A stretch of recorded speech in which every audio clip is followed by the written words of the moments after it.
মই আচাৰ নাহৰকটীয়া আঞ্চলিকৰ প্ৰাক্তন এজন উপদেষ্টা আছিলোঁ আৰু বৰ্তমান মই আচাৰ লগতে জড়িত হৈ আছোঁ। ধন্যবাদ ছাৰ।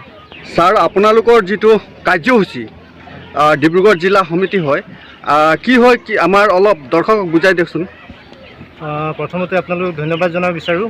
আজিৰ 13 অক্টোবৰ তাৰিখে ডিব্ৰুগড় জিলাৰ সমূহ চাহ বাগিচা লগতে যিমান আদিবাসী এক্সবেল্ট এৰিয়া আছে, সকলো আদিবাসীসকলে আজি ডিব্ৰুগড়ত এক বিশাল গণসমাৱেশত যোগ কৰিব। কাৰণ আদিবাসীৰ যি দীৰ্ঘদিনীয়া দাবী,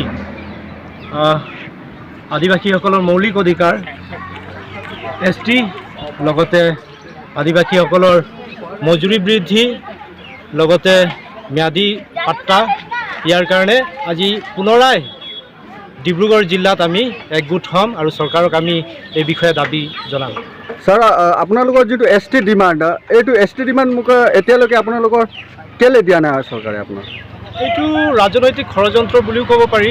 কাৰণ যিহেতু আমি ভাৰতৰ নাগৰিক হয়, ভাৰতৰ সংবিধান অনুসাৰে আমি অসমত বা ভাৰতৰ যিকোনো ৰাজ্যত থাকিলেও আমি ST পাব লাগে, কিন্তু এতিয়ালৈকে আমি সেই ST পোৱা নাই। গতিকে দীৰ্ঘদিনীয়া দাবীৰে আমি মাত মাতি আহিছোঁ। আমাৰ আদিবাসী জনগোষ্ঠীয়ে মাত মাতি আহিছে, সকলোৱে মাত মাতি আহিছে যে আমাক ST লাগিব। আপোনালোকৰ মজদুৰি ইতিমধ্যে বঢ়োৱা নাই বুলি আপুনি কৈছে, কি ক'ব? মজুৰি একচুৱেলি কিমান হ'ব লাগে ছাৰ? 551 টকাৰ দাবীৰে আমি এইবাৰ গণসমাৱেশ হৈ আছে। আমি সকলো আদিবাসীসকল গোট খাই আছোঁ। আমাৰ যিসকল চাহ শ্ৰমিক আছে, যিসকলে চাহ বাগিচাত কাম কৰি আছে, তেওঁলোকৰ মজুৰি 551 টকা হ'ব লাগে বুলি এইটো আমাৰ দীৰ্ঘদিনীয়া দাবী হয়। আমি দাবী কৰি আহিছিলোঁ, কিন্তু বৰ্তমানলৈকে মাত্ৰ 250 টকাহে বাগানত পেইড কৰা হৈ আছে। আপোনালোকৰ আমাৰ এই চেনেল যোগেদি অসমবাসী ৰাইজক আপোনাৰ এই সমিতি হয় আপুনি কি ক'ব বিচাৰে? অসমবাসী ৰাইজক লগতে অসমত বসবাস কৰা আমাৰ আদিবাসী জনগোষ্ঠীৰ সমূহ লোকসকলক মই এইটোৱে ক'ব বিচাৰোঁ যে সকলোৱে সাজোৰে ওলাই আহিব লাগে।